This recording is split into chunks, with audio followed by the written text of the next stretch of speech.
Sunshine herbal لے کر آیا ہے مایوس شادی شدہ مردوں کے لیے ایک نایاب نسخہ 100% اثردار اور طب نبوی سے تیار کردہ آیورویدک دوا، ساتھ ہی موٹاپا کم کرنے اور وزن بڑھانے کے لیے بہترین نایاب نسخے، علماء کرام کے لیے کاروبار کرنے کا سنہرا موقع۔ مزید تفصیلات کے لیے ابھی کال کریں۔ چوکو اسٹار اعلیٰ کوالٹی کے عمدہ لذیذ چاکلیٹس، علماء حفاظ اور تجارت کرنے والوں کے لیے بہترین موقع۔ چوکو اسٹار اورنگ آباد۔ مزید تفصیلات کے لیے ابھی کال کریں۔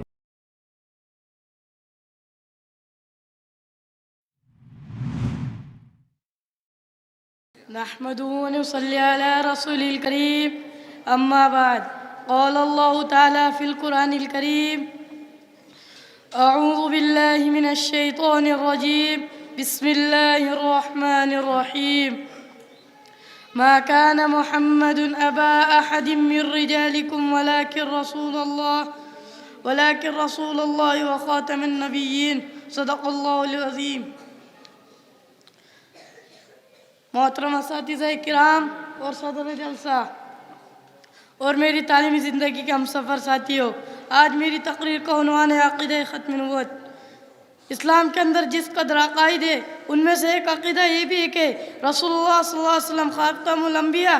والمرسلین، یعنی رسول اللہ صلی اللہ علیہ وسلم کی رسالت اور نبوت کے بعد آپ صلی اللہ علیہ وسلم آخری نبی اور آخری رسول بن کر اس دار فانی میں تشریف لانے کے بعد کسی بھی شخص و فرد کو منصب رسالت اور مقام نبوت پر فائز نہ کیا جائے گا۔ اگر کوئی شخص رسالت اور نبوت سے متعلق اپنی گفتگو اور کلام کو ظاہر کرتا ہے، یعنی لوگوں سے یہ کہتا ہے کہ اللہ تعالیٰ نے مجھے اس دنیا کے اندر اپنے احکام، اصول اور قوانین دے کر نبی اور رسول کی حیثیت عطا کی ہے تاکہ میں اس دھرتی پر رہنے والی انسانیت تک قانون الہی کی رسائی کر کے ان تمام کے لیے ہدایت کا ذریعہ اور وسیلہ بنوں، تو ایسا آدمی اسلام سے خارج یعنی نکالا ہوا ہوگا۔ ملت اسلام کے اندر اس شخص کے لیے ایک عقیدہ اور اس شخص کے لیے ایک ذرہ اور ریزے کے برابر ایک کوئی حصہ نہ ہوگا۔ تمام مسلمانوں کے اجماعی ایمان و یقین اس بات پر ہے کہ جناب رسول اللہ صلی اللہ علیہ وسلم خاتم النبیین اور خاتم المرسلین ہے۔ احادیث متواترہ، اجماع صحابہ و تابعین اور امت محمدیہ کے جملے علماء متقدمین اور علماء متاخرین نے اتفاق کیا کہ رسول اللہ صلی اللہ علیہ وسلم پر نبوت اور رسالت ختم ہو چکی ہے، اور یہ مذہب اسلام کا اصولی اور بنیادی عقیدہ ہے جس کے اندر اسلامی فرقہ اور اسلامی گروہ کو اختلاف نہیں ہے۔ حقیقت یہ ہے کہ عقیدہ ختم نبوت ہرگز اس کا محتاج نہیں ہے، اس کے لیے دلائل و برہین پیش کیے جائے۔ آیت قرآنیہ، احادیث متواترہ، اقوال صحابہ رضوان اللہ تعالی علیہم اجمعین اور اجماع امت خلاصہ یہ ہے کہ ہر طرح کی شرعی دلیلوں سے عقیدہ ختم نبوت کو قطعاً ثابت کیا گیا ہے، اس کے اندر ادنیٰ ترین شک و شبہ کی گنجائش نہیں ہے۔ تاریخی کتابوں میں لکھا ہے کہ امام اعظم کے زمانے میں ایک شخص نے نبوت کا دعویٰ کیا تھا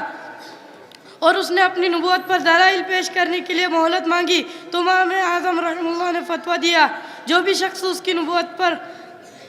دلائل پیش کرے گا وہ کافر ہو جائے گا، اور اس لیے وہ رسول اللہ صلی اللہ علیہ وسلم کا فرمان لا نبی بعدی کا انکار کرنے والا ہے، اور یہ مسئلہ ایسا نہیں ہے جس کے بارے میں بحث کی جائے، اور یہ عقیدے کا دین مکمل ہو چکا ہے۔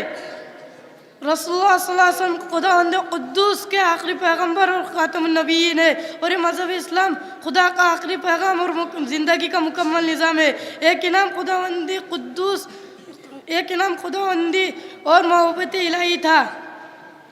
جس کو اللہ نے اس امت کے ساتھ خاص کیا ہے، اور ایک یہودی عالم نے حضرت عمر رضی اللہ عنہ کے سامنے اس پر بڑے رشک و حسرت سے اس کا اظہار کیا اور کہا قرآن مجید کی ایک آیت ہے جس کو آپ لوگ پڑھتے رہتے ہیں، وہ ہم یہودیوں کی کتاب میں اور ہم یہودی سے متعلق ہوتی تو ہم اس دین کو جس میں وہ آیت نازل ہوئی اپنا قومی تہوار اور خوشی کا دن بنا لیتے۔ اس کی مراد سورہ مائدہ کی آیت تھی الیوم اکملت لکم دینکم الى آخری،